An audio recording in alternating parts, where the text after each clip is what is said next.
విద్వాన్ గుడిసు వెంకటేశ్వర్లు గారు మన ప్రాచీన మహర్షులు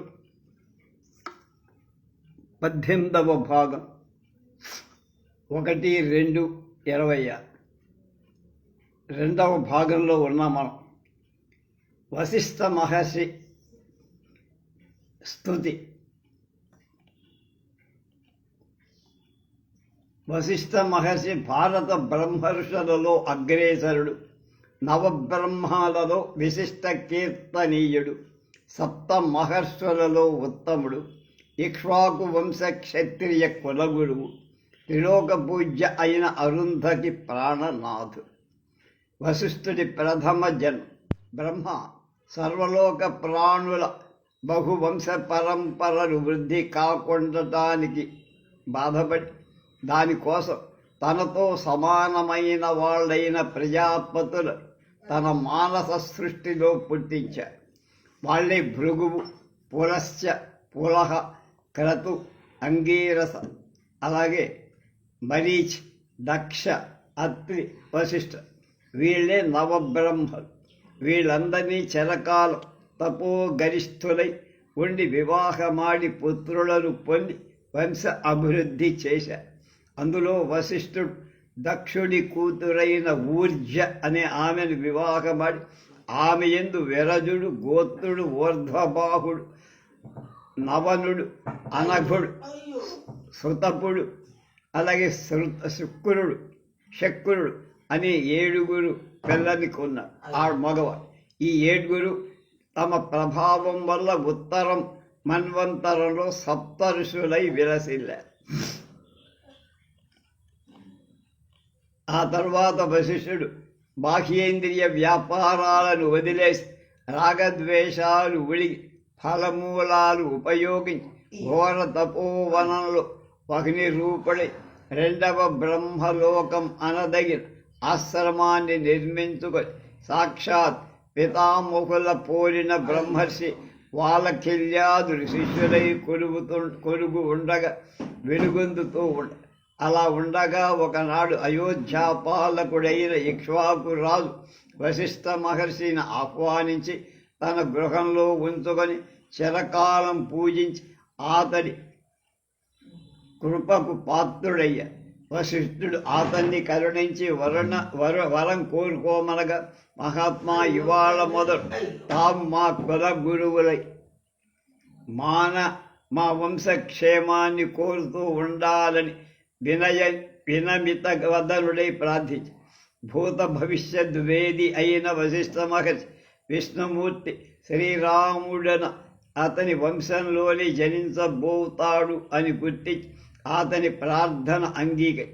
ఆనాటి నుండి వశిష్ఠుడు వాగ్దానాన్ని అనుసరించి ఇక్ష్వాకు వంశస్థులందరికీ కుల గురువై నిమి వశిష్ఠుల పరస్పర శాపవృత్త. ఇక్ష్వాకుడట్లా వశిష్ఠుడు పురోహితుడు కాగా బహుయజ్ఞాలు చేసి చిరకాలం రాజ్యపాలనం చేసి దివంగతుడై తర్వాత అతడి పుత్రుడైనటువంటి నిము రాడు రాజ్యానికి వచ్చి తండ్రిలాగా వశిష్ఠుడెంతో గౌరవిస్తాడు. కొంతకాలానికి నిమి 1000 సంవత్సరాలు సత్రయాగం చెయ్యాలని ఉద్దేశించి కులగురువైన వశిష్ఠుడి దగ్గరికి వెళ్ళి వినయంగా నివేదించి అతన్ని హోతగా ఉండమని రాజా, అపూర్వమైన నీ యజ్ఞానికి నేను హోతగా ఉండటానికి అభ్యంతరం లేదు. కానీ ఇంతకు పూర్వమే ఇంద్రుడు వచ్చి అతనే 100 ఏళ్ళు చేసే మఖానికి హోతగా ఉండటానికి నా ఆమోదాన్ని తీసుకొని వెళ్ళారు.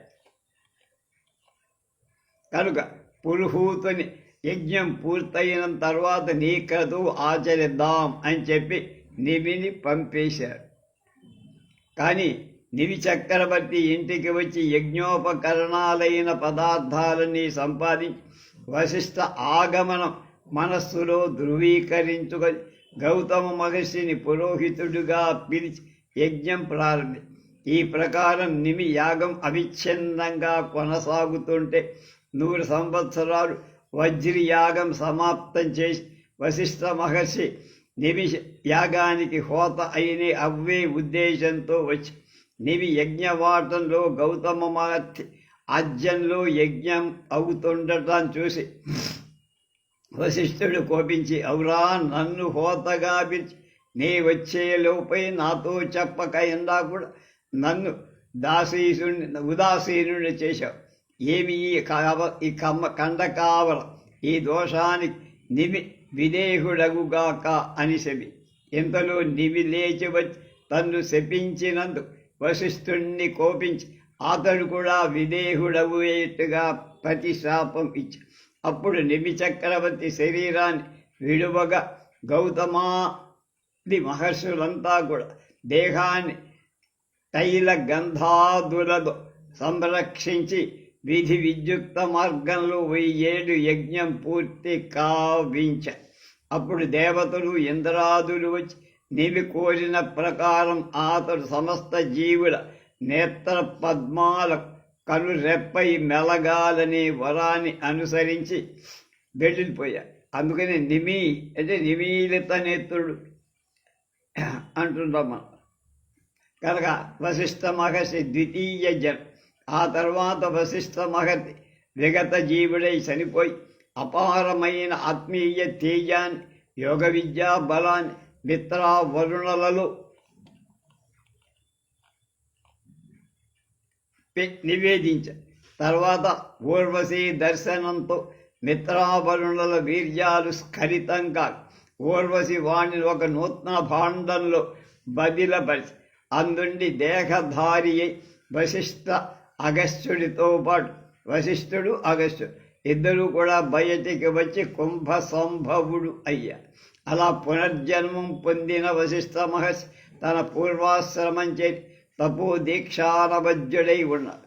ఆహా, వశిష్ఠుడి ఔన్నత్యం! వశిష్ఠ మహర్షి నిజ తప ప్రభావంతో నివి ఇచ్చిన శాపాన్ని క్రమ్మరించుకునే శక్తి కలిగి కూడా తన తపోధనం వ్యయం కాకుండా ఉండాలనుకోరు. అలాగే విగత దేహుడై తిరిగి దేహాన్ని ధరించటానికి కారణం అతడు కారణ జన్ముడు అవ్వటం. అతడు చేసిన జగశ్రేయాన్ని ఉద్దేశించి స్వేచ్ఛా అయ్యాడే కానీ అతడు కర్మ పరంపరాగతుడైన సామాన్య జీవి అనుకోకూడదు. ఈ రకంగా ద్విజన్ముడైన వశిష్ఠుడు తన ఆత్మశక్తిని చాటి వెలుగొంది పరమ పవిత్రుడై ఒప్పాడు. అరుంధతి వశిష్ఠుల వివాహ వృత్త. కర్దమ ప్రజాపతికి దేవహూతి ఎందు 90 కుమార్తెలు ఉదయి. వారిలో అరుంధతి ఆమె బాల్యం నుండి జననీ జనలకు విధేయురాలై శౌచ లక్ష్మిలాగా సద్గుణ స్త్రీలాగా కర్దమ ప్రజాపతి తన పుత్రికను బ్రహ్మర్షులకే ఇచ్చి వివాహం చెయ్యాలని నిశ్చయించుగా. అలా ఉంటే ఒకనాడు వశిష్ఠ మహర్షి కర్దమ ప్రజాపతి ఇంటికి వచ్చి అతని చేత పూజింపబడి పరమ తేజస్విని అయి అతని ఎంత మిలిగేటువంటి అరుంధతిని చూశా. అతడు తన దివ్య దృష్టితో వలన ఆమె తనకు తగిన భార్య అని తెలుసుకొని ఆమె మహాత్మ్యాన్ని చాటటానికి ప్రయత్నించి అప్పుడు అతడు కొంత ఇసుక తీసుకొని వచ్చి దీన్ని వండి పెట్టగలవాడెవరైనా కలరా అని అందరినీ అడుగుతూ వచ్చి, కానీ ఏ స్త్రీ కూడా ఆ పని చెయ్యలేను అని చెయ్యటానికి సంసిద్ధులు కాకుండా ఉంది. అరుంధతి ఈ మాటలు విని మునివర, తమ కటాక్షం ఉంటే దాన్ని నాకు ఇవ్వండి, నేను వండి పెట్టగలను ఇసుకను అన్నంగాను. అందుకు అందరూ ఆశ్చర్యం. వశిష్ఠుడు ఆ ఇసుకను ఆమెకి ఇవ్వగా అరుంధతి నిజశక్తి ప్రభావంతో ఆ ఇసుక రేణు బియ్యపు గింజలుగా మార్చి వండి అన్నం చేసి వశిష్ఠుడు ఆనందించి ఆమెను కర్దమ అంటే తండ్రి యొక్క అనుమతితో వివాహం. తర్వాత అరుంధతి పాతివృత్యాన్ని పరీక్షించాలని అతడు తన కమండలు ఆమెకిచ్చి తాను తిరిగి వచ్చే వరకు దాన్ని తన చేతిలోనే ఉంచి కాపాడాలని చెప్పి వెళ్ళి ఎప్పటికీ తిరిగి రా. అరుంధతి చలనరహితయ్యి భర్త కమండలును చేతిలోనే ఉంచుకొని అనేక చిత్తంతో ఉండిపోయి అలా ఉంటే ఏళ్ళు పూళ్ళు గడచాయి. కానీ ఆమె చెలింతల. వశిష్ఠుడు రాల. ఆమె పాతివ్రత్య ప్రభావాన్ని ఏకాగ్ర దృష్టితో త్రిలోకాలన్నీ అల్లాడిపోయి బ్రహ్మాదులు వచ్చి ఆమె ఏకాగ్రతకు భంగం కలగే ప్రయత్నించారు. కానీ ఆమె వాళ్ళ వంక కూడా వాడు చేసే ప్రార్థన మన్నించారు. ఈ దృశ్యానికి త్రిజగజ్జాల మూడు లోకాలు అశ్చరూపం. బ్రహ్మాదుడు ఏకే గతి లేక వశిష్ఠుడిని వెదకి తోడుకొని తీసుకొచ్చి వశిష్ఠుడు ఆమె దగ్గరికి వచ్చి కమండలు స్వీకరించడం వల్ల ఆమె అలాగే వశిష్ఠుడు ఆనందం పొంది అతని పాదాల మీద వారి. అప్పుడు దేవతలు పుష్పవృష్టి కురిపి యక్ష కిన్నర కింపురుషులు నృత్యం చేశారు. బ్రహ్మాదులు ఆమె 5వ తనానికి చాలా ఆశ్చర్యపడ్డారు. దీర్ఘాయువు సుమంగళీత్వం కూడా ఇచ్చారు. వశిష్ఠుడు నిజ సతీ పాతివ్రత్యానికి ఆనందించి అత్తమామల అనుజ్ఞను ఆశీర్వచనాలు పొంది అరుంధతితో నిజ ఆశ్రమానికి వెళ్ళారు. వశిష్ఠుని సాంసారిక జీవ అరుంధతి సహితులై ఆశ్రమంలో ప్రవేశించి వశిష్ఠుని తిరిగి సంసారి అయ్యారు. నిరుపమ తపస్సంపద చేత నిత్యోజ్వరుడై ఆత్మతత్వానవజ్వలై నిర్విచార నిరామయ జీవనం గడిపే మహర్షి శ్రేష్ఠుడు చేసిన సంసారం అపూర్వ తపో జీవనమే అవుతుందిగా సామాన్య సంసార జీవనం కాదు. సామాన్య సంసారాలకు గల పామరత్వం, కామం, క్రోధం, లోభం, మోహమదమాత్సర్య వాళ్ళలో మందు కూడా కనం. వాళ్ళ తపో జీవనానికి నియమ బాహుళ్య స్వచ్ఛంద ప్రవర్తన అనువది అయిన పెరుగుతూ ఉంటుంది. సంసారమే వాడు చేసి మన మహర్షులు ఆ నియమాలకు ఇష్టకు ఏమాత్రం ప్రతికూలమైన సంసారాన్ని చేయించని కానీ అనుమాత్రం కూడా సందేహించాల. మమకార రాహిత్యం, ధర్మం పట్ల పరమ కాఠిన్యం, ఆత్మానంద సింహాసన అధిష్టాలకు కల తీవ్ర కృషి వాళ్ళ సొమ్ము. అలాంటి పవిత్రాత్ములైనటువంటి మహర్షుల భార్య పుత్రుడు మిత్రుడే కాదు, ఆశ్రమ ప్రాంగణంలో గల జంతువులు, శవలకు, చెట్టు చేమలు కూడా పరమ పవిత్ర ఆశయాలతో బ్రతకటం అలవాటు పడుతూ ఉన్న వాళ్ళ మహత్యం వర్ణింపల. భారత మహర్షుల ఈ మహోన్నత్యం నిరుపమానం, నిత్య సందీప్తం. వశిష్ఠ మహర్షి సంసార జీవనం అలా. అతని ఆశ్రమానికి ఒకసారి జలం తాగటానికి చేసి 1000 ఏళ్ళు తపస్సారు.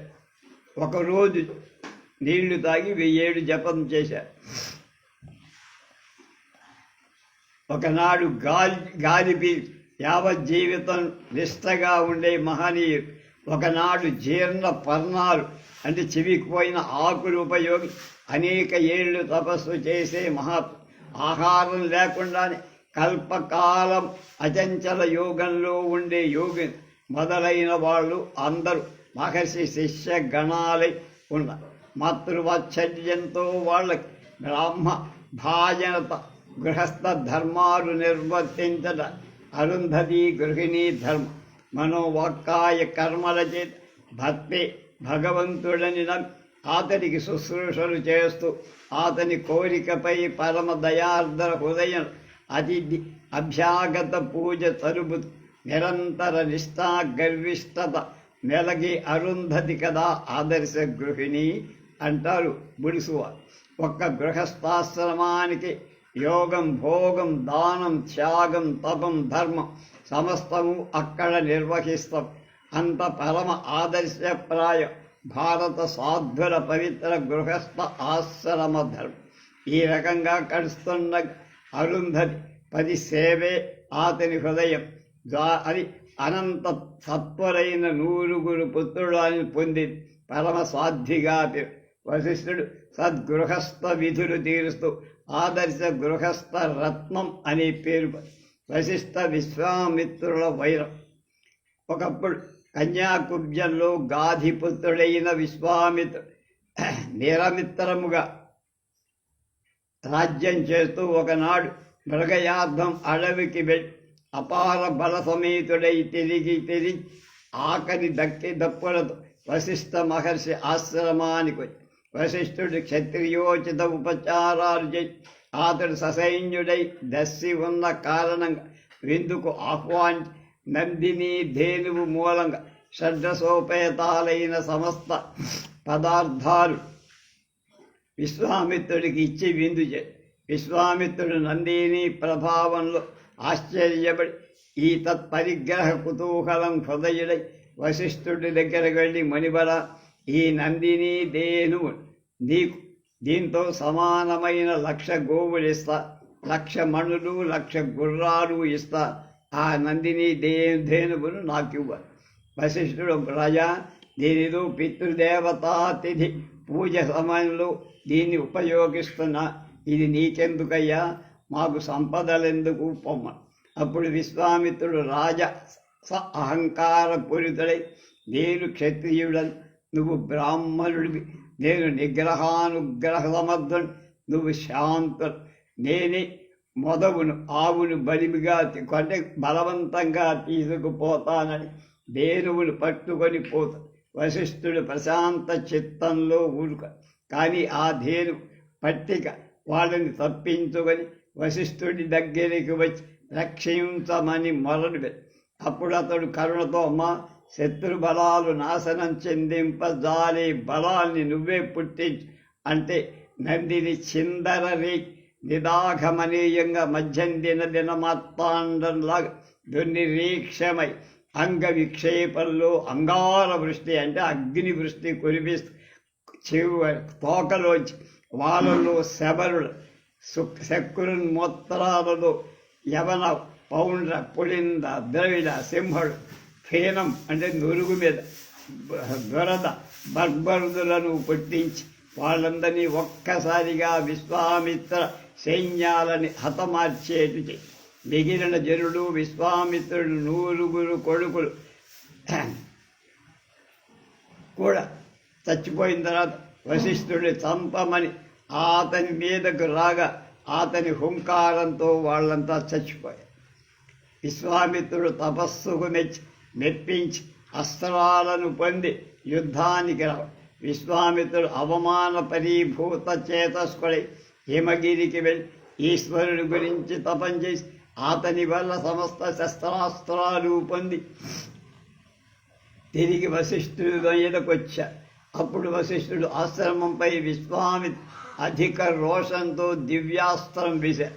ఆ అస్త్రాలు వశిష్ఠుడు ఆశ్రమాన్ని చుట్టుముట్టి దహించటానికి మొదలుపెట్టారు. ఆశ్రమవాసులు భయపడి వశిష్ఠుడిది విశ్వామిత్రుడి కార్యమని తెలుసుకొని ఆశ్రమవాసులకు అభయమించి మహోన్నతమైన తన బ్రహ్మాదండ మహోద్దండధర కాలదండంలా ప్రచండ లీల చేత్తో తీసుకొని రౌద్ర రసోల్లాసమూర్తి నిజ కోపాగ్ని పాపాగ్ని జ్వాలాజాల దహ్యమాన విశ్వామిత్ర ప్రయుక్త విసిక శిఖా సరంపరలను అనుచుతూ విశ్వామిత్రునికి ఎదురు వెళ్ళి, వై రాజాధమ, పవిత్రమై చివరి వృద్ధి అయిన ఆశ్రమాన్ని అకారణంగా దగ్ధం చేసి నువ్వు దురాచారు కలుష బుద్ధి నశించపోయేవుతమా అని కేకవేయగా విశ్వామిత్రుడు కోపించి ఆగ్నేయాస్త్రాన్ని వేసి వశిష్ఠుడు దాన్ని తన బ్రహ్మదండంతో ఎదిరించాడు. అప్పుడు విశ్వామిత్రుడు క్రమంగా రౌద్రం ఐంద్రం పాశుపతం ఐహిషికం మానవమం మోహనం గాంధర్వం స్వాపవనం జృంభణం సంతాపం విలాపం శోణం మార్గం సుదుర్జయం బ్రహ్మపాశం కాలపాశం వరుణపాశం పినాకాస్త్రం దండాస్త్రం పైశాచకం క్రౌంచం ధర్మచక్రం కాలచక్రం విష్ణుచక్రం వాయవ్యం కంకాళం కాపాలం కంకణం మొదలైన అనేక అస్త్రశస్త్రాలు ఒక్కసారిగా ప్రయోగించారు. వశిష్ఠుడికి ఏమాత్రం కూడా వెంట్రుక పీకలేకపోయాయి. తర్వాత తన బ్రహ్మాండమైన చిన్న శస్త్రాస్త్రాలన్నీ రూపుమాపాడు బ్రహ్మదండంతో. గాధినందనుడు అద్భుత కోప సందస్పద కుమారుడి బ్రహ్మాస్త్రాన్ని ప్రయోగింపగా అది ఆ బ్రహ్మర్షి వచ్చిన వదనాన్ని ప్రవేశి అతని అధిక తేజోదీప్తుణ్ణి చేసింది విశ్వామిత్రుడు విశిష్ట. దాని వలన వశిష్ఠుడు భువన భయంకరుడై వెలగ సమస్త జీవుడు అతి భీత చిత్తులు కాక దేవ ప్రార్థనలో వశిష్ఠుడు ప్రశాంత రూపాని అంతటితో జీవక్షోభం ఆగిపోయి గాధిసుతుడు అవమానపడి బ్రహ్మతేజ బలం అధికం క్షత్రియ బలమని బ్రహ్మశత్వం పొందట బ్రహ్మను గురించి ఘోర తపస్సు చెయ్యటానికి వశిష్ఠ మహత్ బ్రహ్మతేజోబల సుప్రసిద్ధమై హాయిగా విరాజ్. వశిష్ఠుడు కల్మషాదుని శపించి అనుగ్రహం. కానీ విశ్వామిత్రుడది మొదట వశిష్ఠుడిపై అసూయపై సమయం వచ్చినప్పుడు అతన్ని అవమానించాలని ప్రయత్నిస్తూనే.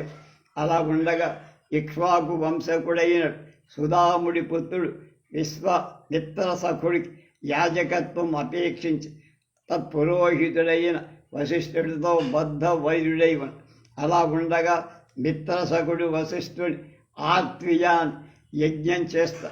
ఒకనాడు వశిష్ఠుడు అనుష్ఠానార్థం వెళ్ళిన సమయం విశ్వామిత్రుడు ఒక రాక్షసుణ్ణి బతిమాలి వశిష్ఠుణ్ణి రూపు చేసి సౌమిత్రుడి దగ్గరికి వెళ్ళి తనకు నరమాంసం ఆహారంగా పెట్టమని కోరి అతడు అంగీకరింపగా అదృశ్యుడు కమ్మని విశ్వామిత్ర శాపానికి వెళ్ళి ఆ రాక్షసుడు అలాగే.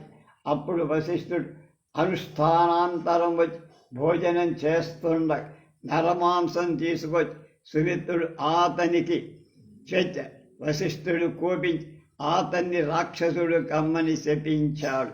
సుమిత్రుడు తన దోషం లేదని చెప్పి వశిష్ఠుడు దివ్య దృష్టితో అంతా తెలిసి అతనికి 12 ఏళ్ళు తర్వాత శాపమోక్షం అవుతుందని చెప్పి ఆ రాజును వశిష్ఠుని శపింపదని జలాలు తీసుకోగా అతని భార్య అయిన ఉదయంతి వారింతగా అతడు ఆ జలాలను తన పాదాల మీద చల్లుకొని దాని అగ్ని వల్ల అతని పాదాలన్నీ కవిదిపోయి కల్మాషపాదుడయ్యారు. ఆనాటి నుంచి వాడు కల్మాషపాదుడు రాక్షసుడై చరిస్తుండగా ఒకరోజు బ్రహ్మ మిథున క్రీడించుడానికి ఆ బ్రాహ్మణుని చంపగా అతని భార్య కల్మాషపాదుడు భార్యతో క్రీడించు వేళ చనిపోతాడని శపించి భర్తతో సహగమనం. తర్వాత అతడు విశ్వామిత్ర ప్రేరితుడై రాక్షసుడకు తన హృదయంలో ప్రవేశింపగా శక్తి మొదలైన వశిష్ఠ పుత్రుల 100 మంది చివరకు 12 ఏళ్ళు అయిన తర్వాత శాప విముక్తుడై తన తప్పు గ్రహించి వశిష్ఠుడిని శమించమని ప్రార్థించి మహాత్మా నీ ప్రసాదం వల్ల శాపం వల్ల అన్నీ పోయి కృతార్థుడై నేనిక వెళుతున్నానని చెప్పమని.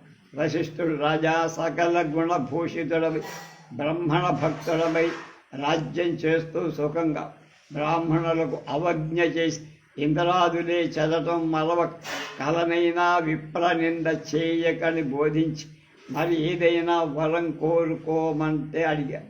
కల్మాషపాదుడు తనకు కలిగిన విప్రశాప వృత్తాంతం చెప్పి తనకు పుత్రోత్పత్తి ప్రసాదించమని కోరి వశిష్ఠుడు అనుగ్రహించి అతని భార్య అయిన మదయంతి ఋతుస్మతి అయిన తర్వాత ఆమెకు గర్భం ప్రసాద్.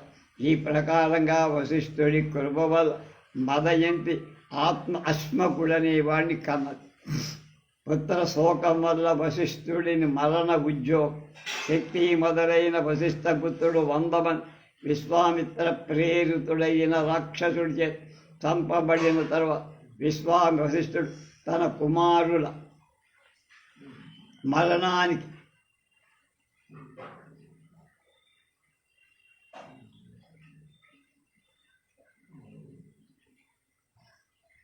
కోపం వచ్చిన తర్వాత ప్రశాంతిగా ఉంది.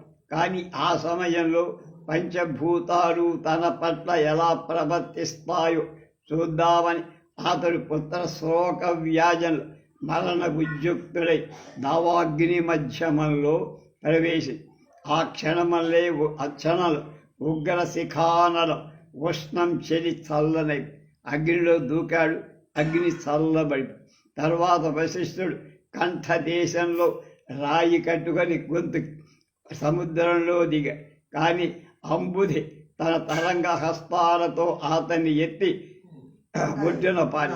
తర్వాత అతడు మేరు పర్వత శిఖరం కింద పడ. అతని దేహం అక్షయమై ఒక ఈక పడినట్టుగా కింద పడింది దెబ్బత. అది అతడు ఒకరోజు ఒక నది ప్రవేశించగా ఆ నది 10 శతవిధాలుగా అంటే 100 రకాలుగా మారిపోయి కారణంగా అది శతద్రు అనే నదిగా మారి పాశబద్ధుడై అతడు ఇంకొక నదిలోకి జారగా ఆ నదిని ఆ పాశాలను తెంపి దరికి చేసి విపాశయ అనే పేరుగా పొందింది.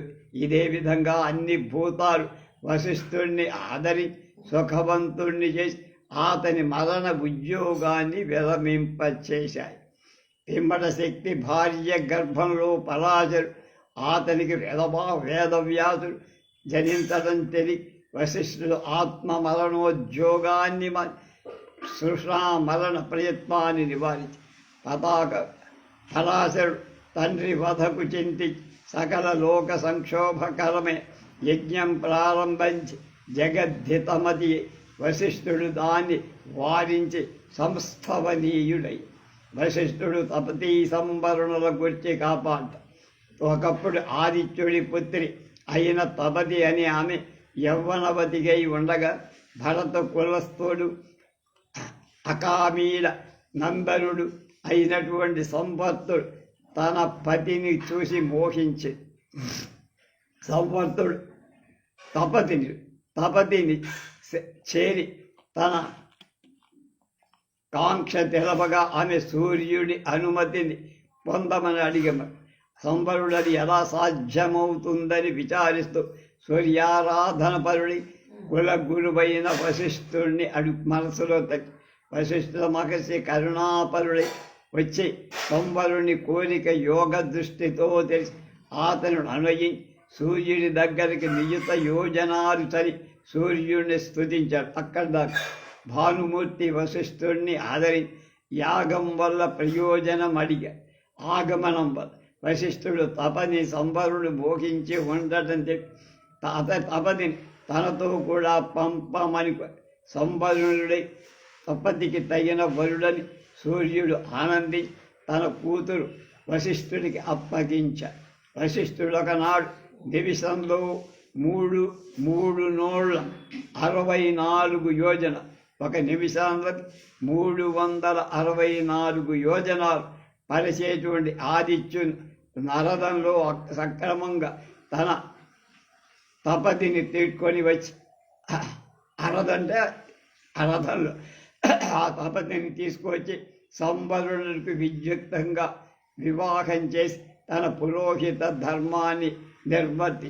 సంవరుడు తపతి సంగమలూరుడి 12 ఏళ్ళు రాజ్యాన్ని ఉపేక్షించి దేశంలో అనావృష్టికి కారకుడు.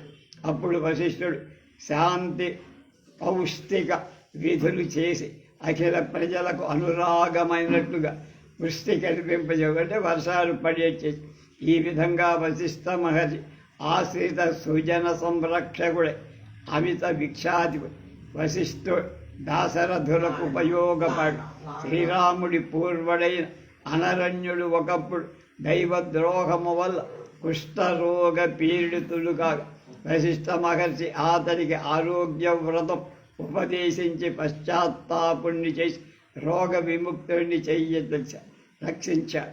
దశరథుడు పుత్రి అయిన శాంత రోమపాదుడికి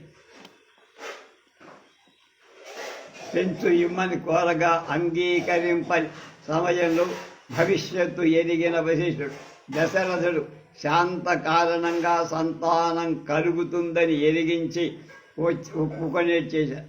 పరశురాముడు అంతకు పూర్వం దశరథుడిని చంపటానికి అతన్ని కాపాడు శాంత బ్రాహ్మణులకిచ్చి వివాహం చెయ్యమని నిరమించి పరశురాముణ్ణి దశరథుని రక్షి పుత్రార్థ అశ్వమేధ పుత్ర కామేశ్వరు చెయ్యమని వశిష్ఠుడే దశరథుణ్ణి పురికొల్పి శ్రీరామాదులు జన్మించే వాళ్ళ జాత కర్మాదులు చేసింది వశిష్ఠుడే.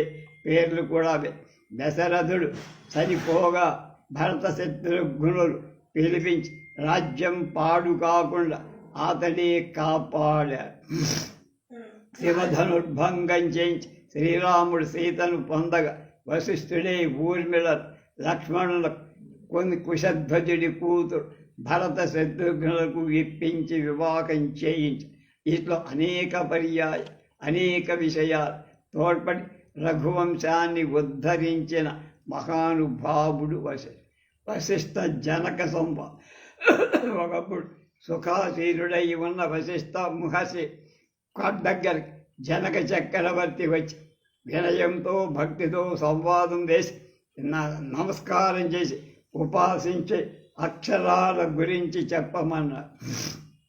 ఆశ్రిత జనవత్సరుడైన వశిష్ఠ మహర్షి రాజా సమయ నయనం కన్ను ముఖం పాణి పాదం వీటిని అన్ని చోటలా కలిగి ఆద్యంత క్షయవృద్ధి రహితమై నిర్ద్వయమైన తత్వాన్ని బుధులు అక్షరం అని పిలిచారు. ప్రకృతి, అవ్యక్తం, మహత్తు, అహంకారం, పంచభూతాలు, వాటి గుణాలైన శబ్దాదులు 5 దశేంద్రియాలు ఈ 24 క్షరాలు అవుతాయి. ఈ 24 తత్వాలు విజ్ఞాన గోచర. కానీ వీటి తర్వాత దైవతత్వము అనేది అవిజ్ఞేయం, అవ్యయం, సకల అకలంకషం,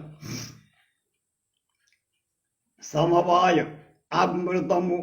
ఈ అక్షరతత్వం వల్ల తత్వరజస్తమానుసారంగా ప్రకృతి పొంది వికృతి పొంది శుక్ల లోహిత కృష్ణ వర్ణాలలో అహంకారం విదూరమై నిర్వికార దీప్తి అవు ప్రకృతి గుణాల చేత తనకు బంధం చేసుకొని పొత్తి మారి కాయపురుషుల వల్ల అక్షరతత్వం నిజంగా నిజ గుణమైన సగుణతా వాప్తిలో ఇది అక్షర ఏకం అనేకం దర్శనీయం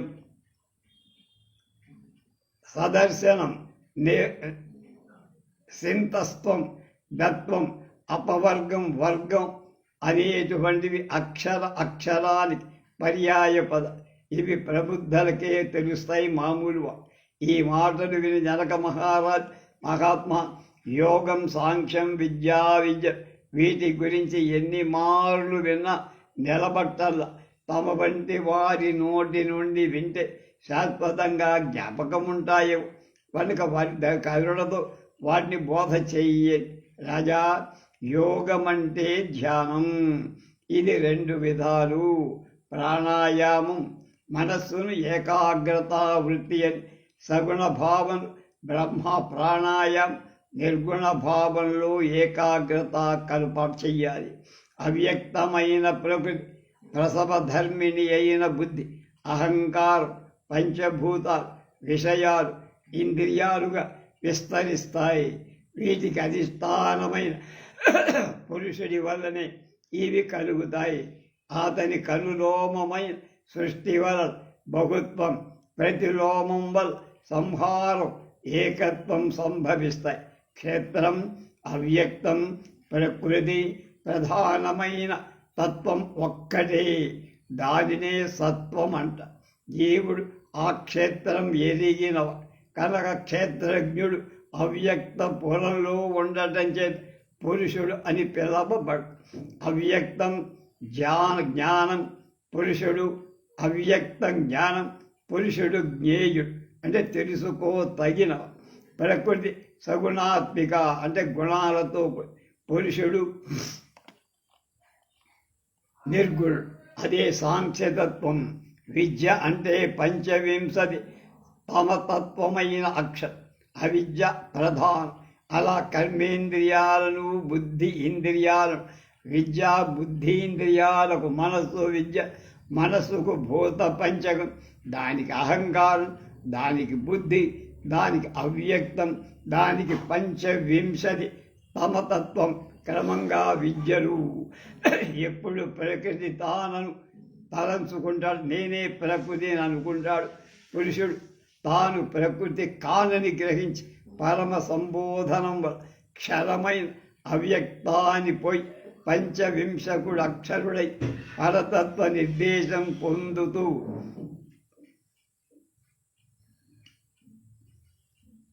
బుద్ధం విమలం అప్రియం సనాతనం అనే షడ్వింశకుడు అదే నిరామయం అనంతమైన ఇది గని పురుషుడు కేవలత్వాన్ని నిర్మలత్వ శుచిత స్వతంత్రతత్వ పరత పొందుత ఇదే మోక్షమంట. దేని శ్రద్ధాభక్తి విహీనం ఎప్పుడు బోధించదు, అది లేనివా. అలాంటి వాడు నీకు ఇష్టడైతే నీ రాజ్యం ఇచ్చుకోకని ఈ రహస్యాన్ని చెప్పదు. ఈ వాక్యాలు విని జనకుడు అమిత ఆనందభరితుడే. తగురీతి వశిష్ఠుని స్థుతి వశిష్ఠ దిలీప పూర్వం ఒకప్పుడు దిలీప మహారాజు వైఖానస ఋషి ఆజ్ఞ చొప్పున అవశిష్టాశ్రమానికి వచ్చి కనియ శృతి స్మృతి ప్రకర గాఢతరార్ధవశిష్ఠు దివ్య బోధన పదవీ మహత్వు సముదగ్ర గరిష్ఠు తపో విశేష శాంతజనిత నితాంత పుణ్యగణ సంచయ సుప్రతిష్ట సుప్రవతిష్ట సువ్రతనిష్ట శేముషీ జనహిత ప్రభావముని సంఘ వరిష్ఠు వశిష్ఠుడు అయ్యడన్. వశిష్ఠుడు దిలీపుడి రమ్మని ఆదరించాడు. దిలీపుడి ఆదని పాదపద్మాలకు తీర్థ విశేషాలు మాఘస్నాన ప్రభావాన్ని కరుణించమని వశిష్ఠుడు ఆనందించి ఆతనికి భృగు విద్యాధర వృత్తాంతం పురూరవ సచరిత వృక్షకాంగల చరిత సుందోపసుంద ఉపాజ్ఞానం మొదలైన కథల మూలం మాఘస్నాన ఫలాలు చెప్పాం. పొద్దున పడు మనం అదే చెప్పాం. తర్వాత దిలీప్ దేవా మోక్షాన్ని నాకు చెప్పమంటే సూక్ష్మాసక్తుడైన మంత్రాన్ని పఠింపాలి. ఏ మూర్తిని ఆరాధించ ఏ ధర్మం పాటించాలి అంటే వశిష్ఠుడు అంటాడు. అతడు శుభం అనే పేరు కలిగి శుభద అనే పేరు కలిగి శ్రీమన్నారాయణుడు దేవ గాయత్రి ఛందం పంచవింశతి వర్ణాలు గల దివ్య మంత్రం అని చెప్పి మోక్షాసక్తుడు విష్ణుమూర్తి ఆరాధించ విష్ణు ధర్మాలను పాటించాలి అని చెప్పి అష్టాక్షరీ మంత్రం లక్ష్మీ స్తవం త్రిపాద విభూతి మహత్వం మొదలైన వాటిని ఉపన్యసి అవతార మహత్వాలు వివరి అనేక మహారహస్యాలు దిలీపుడు బ్రహ్మానందం వశిష్ఠుడి బాగా పూజి అనేక పర్యాయాలు భక్తి శ్రద్ధలతో నమస్కారాలు చేసి వెళ్ళిపోయి విష్ణు భక్తుడే చిరకాలం రాజ్యమే చివరకు పరమ పదాన్ని విష్ణు సారూప్యాన్ని పొంది నిత్యముక్తుడయ్యాడు. వశిష్ఠ వాక్యంలో సత్యవ్రతుడు త్రిశంకుడు ఒకప్పుడు సూర్యవంశపు రాజు సూర్య అరుణుని కుమారుడై సత్యవ్రతుడనేవాడు అనేటువంటి పౌరుడు ఒకడు పెళ్ళాడిన ఒక స్త్రీ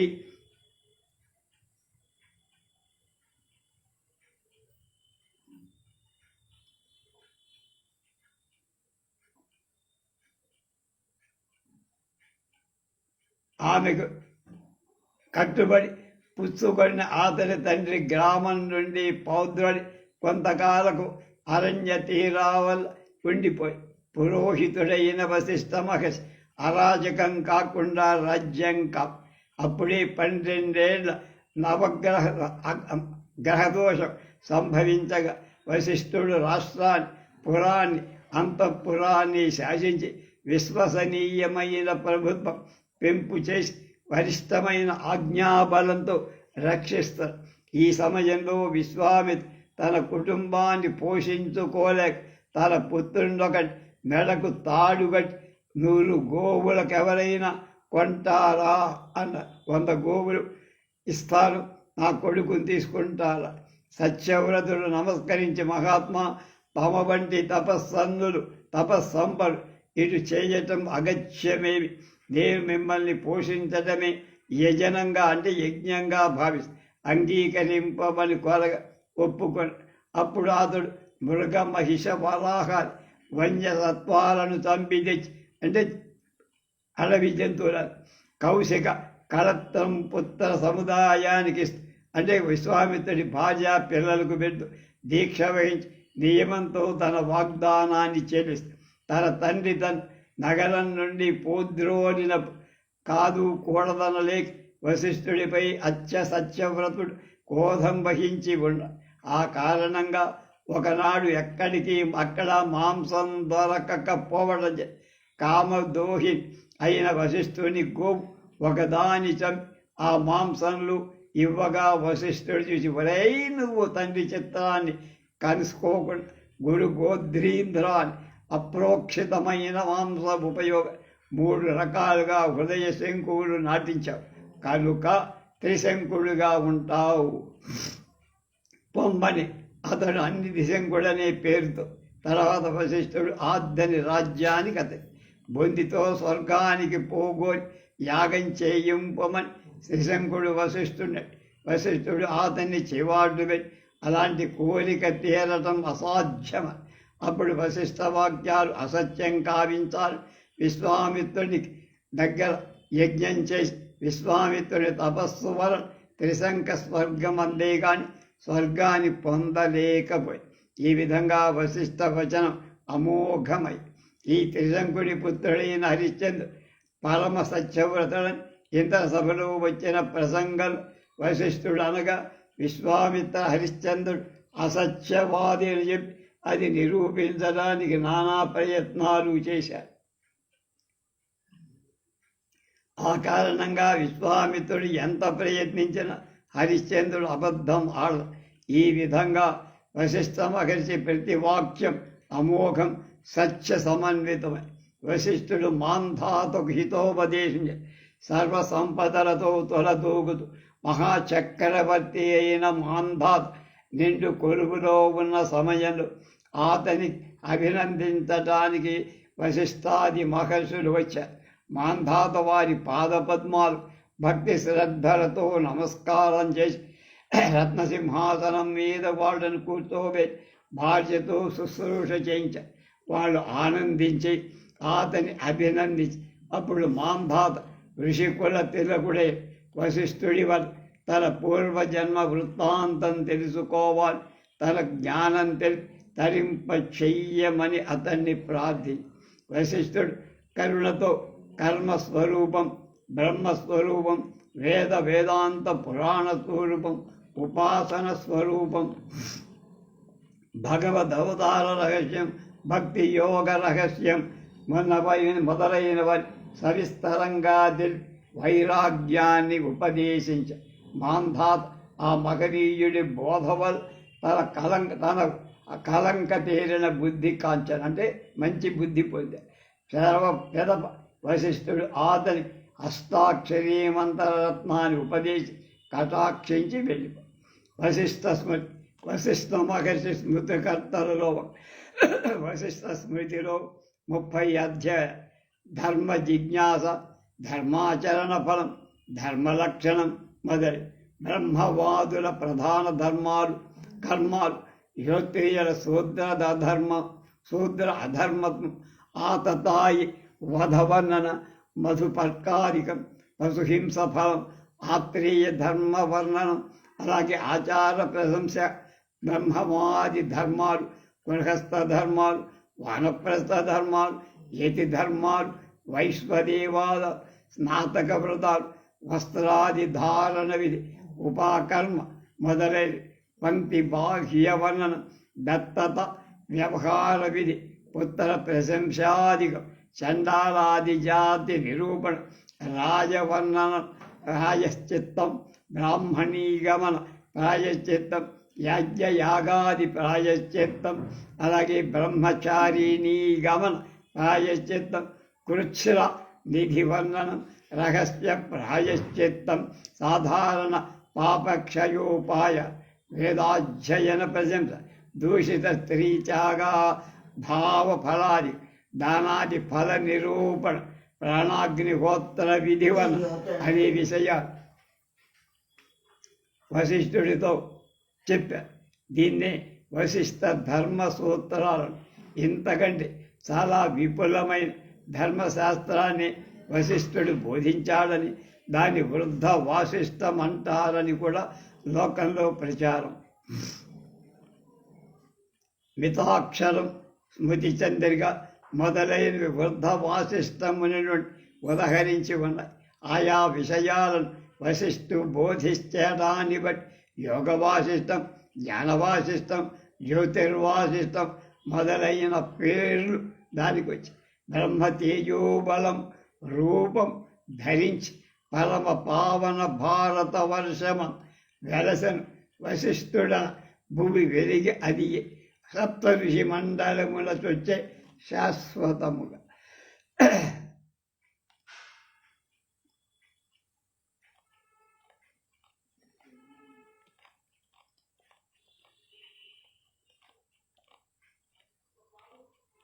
రేపు విశ్వామిత్ర మహర్షి గురించి